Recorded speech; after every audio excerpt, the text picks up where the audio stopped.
Alright, another update. Finally got this slope cut down enough to where I've got a wide enough terrace to get the dump truck in. As you can see, I had to put some spoils down here on my driveway in between the house and this bank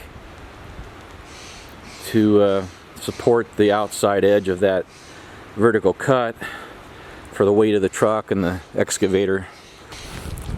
And that's the first time I've pulled that truck in there. And you can see you've got pretty good room to spare there as far as width. Trying to hug the inside, of course, because that outside's pretty soft. But definitely getting there. All the excess dirt still coming over here.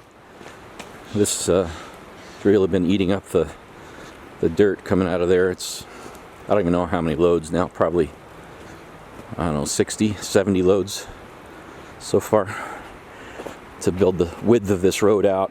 Walk behind compactor in here now, getting good compaction. And then our road, access road down to the pond is getting steeper, but that's okay. It's just a access to get a little excavator down there every few years to dig out the pond. It does get silted in from storms, so it needs to be dug out every so often. So that's where we're at for now. We've still got a long way to go. Another, I don't know, 15 feet of cut. If you can see that pink mark right there on the bank, right beyond the eave of the house. Under the gutter there, you'll see that pink slash mark on the bank.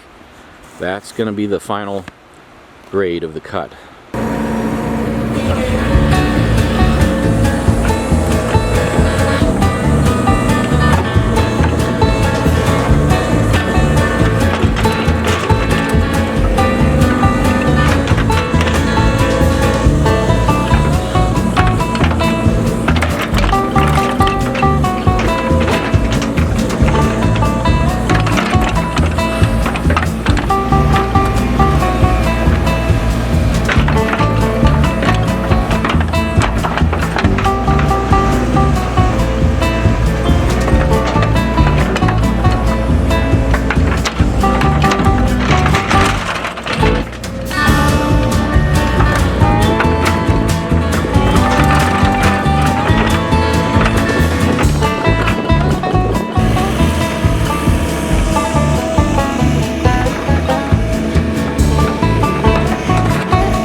So hey guys, if you like the content on this channel, well, you might check out our other channel. It's Father and Sons Investing, and it's all about encouraging your kids to think about their future and invest in their future. So check it out.